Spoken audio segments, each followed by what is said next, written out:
I'm James Dilley and I'm here in Jersey in the Neolithic Longhouse at Hougue Bie. Fire was an important part of prehistory and today to some extent.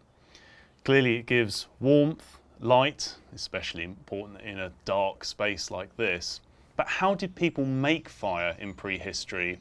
You can rub sticks together, maybe in a bow or just in your hands. It's quite hard work. We lack strong evidence of it. But what we do have is fire with this stone and a piece of flint.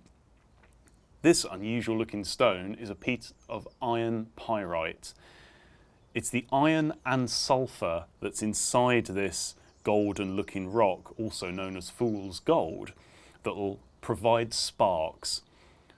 But I need something to catch my sparks, and I have a piece of fungus from a tree, which we also have archaeological evidence from sites around Europe, including Ötzi the Iceman from the late Neolithic.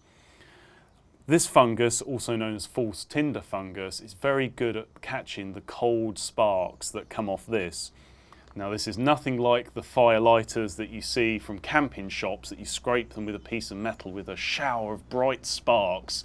These will be few and far between, and as I said, much colder, so the tinder has to be really, really good. So I've got some of my tinder here. If I hold my pyrite in place and scrape it fast with the blade, you should see some of the sparks dropping down into the tinder.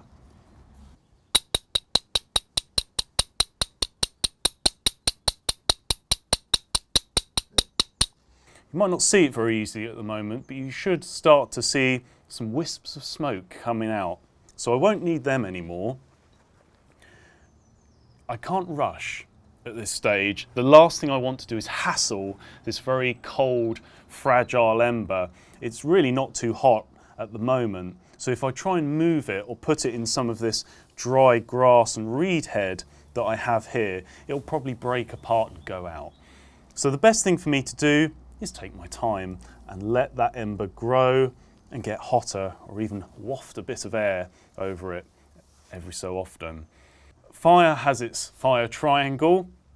The fuel is here in the tinder and the reed head here.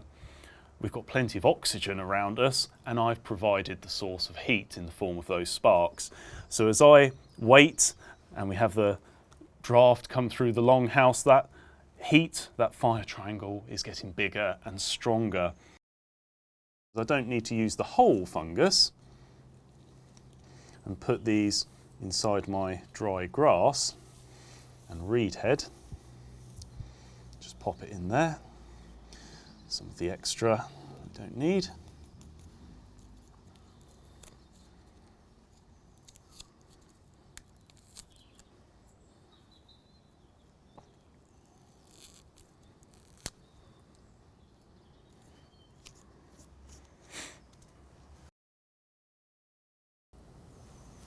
Now I can pick up this nest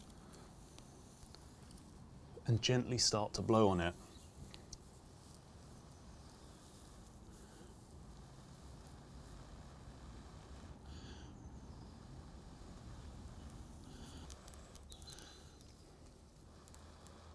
Now you can see there's more smoke now. It'll be pretty close to bursting into flame, so I've got some sticks handy.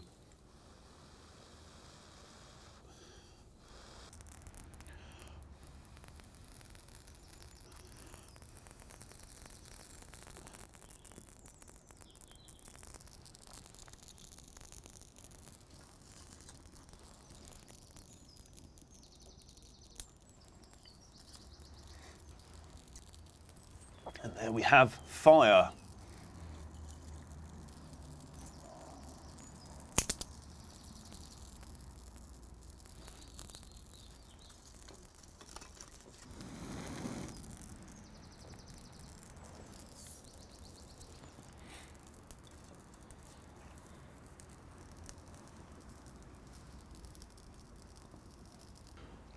Fire is important for so many things in prehistory. Light and cooking, and I can even use it to melt glue to maintain my tools.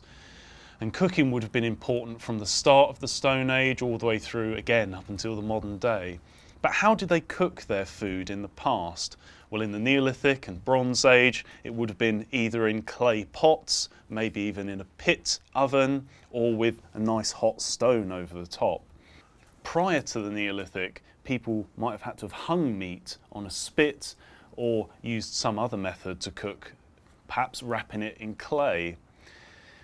With fire, you of course get smoke as well, and in a place like this you can hang cuts of meat or fish over a smoky fire to preserve it with smoke.